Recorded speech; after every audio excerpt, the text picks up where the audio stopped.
I would like to show you how to move this keeper up for when you have a Marvin all Ultrex double hung that's completely installed, finished, and it's extremely out of square. And when you go to lock it, the lock isn't locking. And you really have to force it down or force this up to get it to lock.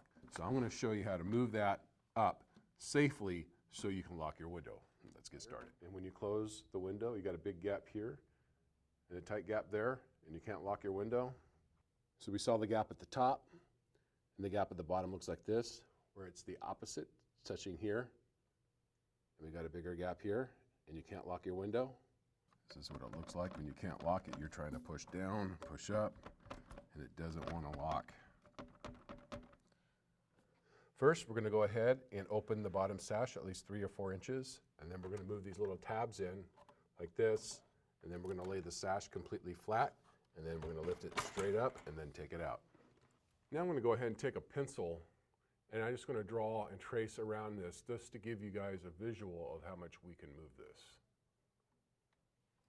Now we're going to remove the top sash by bringing it down, and there's a latch on each side, and we're going to move them to the side like this, and then we're going to move it towards us. We're going to lay it completely flat. We're never going to take the sash out like this or down like that. Always flat, because if you do this or the other way, you can launch your springs and have a really bad day. Just lift it straight up and then set it to the side. Move them inside like this. Okay, we need to lay this on some sawhorses or a flat table. We need to be able to remove this piece by sliding it out and out of the way, and that will expose us to our 2 screws, because if we leave this into place and we try to remove these screws, we're either going to damage this interlock or end up causing this to come out, and you also have the chance of breaking the Ultrex under here as well.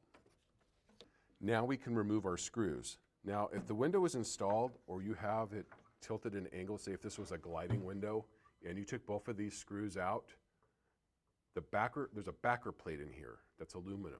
That will fall down, and your screws, when you go to put them back in, are going to go into nothing but a hollow chamber. So either we need to take it out and lay it flat, or we can remove one screw and then loosen this screw. Put this screw back in here. That way this little piece doesn't slide out, say if it's on a glider and you didn't want to remove the sash. And that way this, I don't know if you can see that little piece in there, but that'll keep it from moving. So on this particular window, this glass actually probably goes about this far. So we need to make sure when we move and remove these screws that we do not drill anything over here. That would be very bad, because you will break your glass. So we're going to go ahead and take either, you can use a Dremel that's got that flat bit like that, or my favorite, because most people have a drill, may not have a Dremel, is get this little rotary file that's tapered, and we're going to go ahead and cut into this Ultrex only. We're not going to go to that metal backer plate by moving that up. Okay, so we can take our rotary file, and I'm pushing up this way as the drill is going.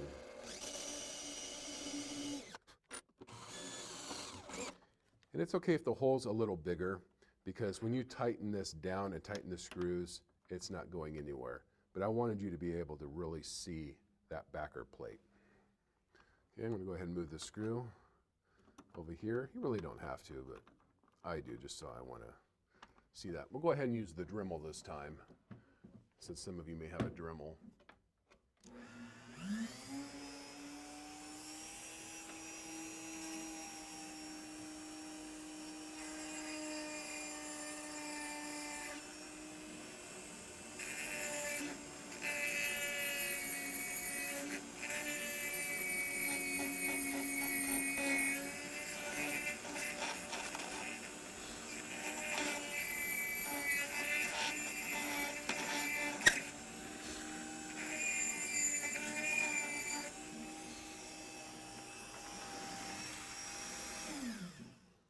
Just to give you an idea how far we can move it, I'm going to go ahead. This is the original spot where this was. And I drew a line here. That's where we're going to be able to move it to. So that's almost 1/8 of an inch. That's pretty good. Sometimes that's all you need. So since I see it there, I'm going to go ahead and move this plate over. And I'm going to drill a new hole right up here.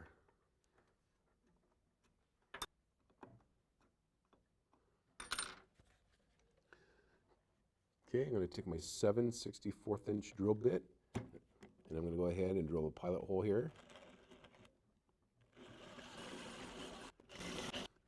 Okay, I got my pilot hole there. Okay, now that I got my pilot hole there, I'm going to go ahead and drill my other pilot hole here. Since we got our pilot holes in there, let's go ahead and screw this back on.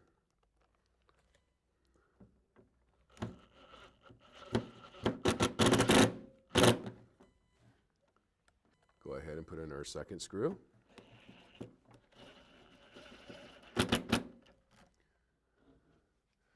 Okay, let's go ahead and reinstall this. That part goes in there, and there's a little hook that goes into. And we'll slide that on down and go ahead and install the sashes. Now let's go ahead and reinstall the sash by making sure that these pins are above the clutches. Lay it completely flat, do a little tap, hold these little tabs in like this. Push it up like that. Okay, let's go ahead and install the bottom sash by making sure it's completely flat and the pins are above the clutches. Make it completely flat, make sure it's seated in there properly. Lift up, hold these tabs in like this, push down, and now we can lock the window. There you go. Now you don't have to uninstall the window and reinstall it. There you go. Now it locks. Now, if you have a window that has two of these, obviously you're going to have to do the fix on both of them. So if there was a lock over here and a lock over here, you would have to do both. This one only has one lock, so we only had to do the one. But on wider windows, we use two. Okay, we got it back together. Let's go ahead and try it out. All the way up, all the way down, and that works great. That was a great solution instead of having to remove the whole window and reinstall it. So, if you like this video, please hit the subscribe button at the bottom, and that helps me out tremendously. Thank you for watching, and have a great day.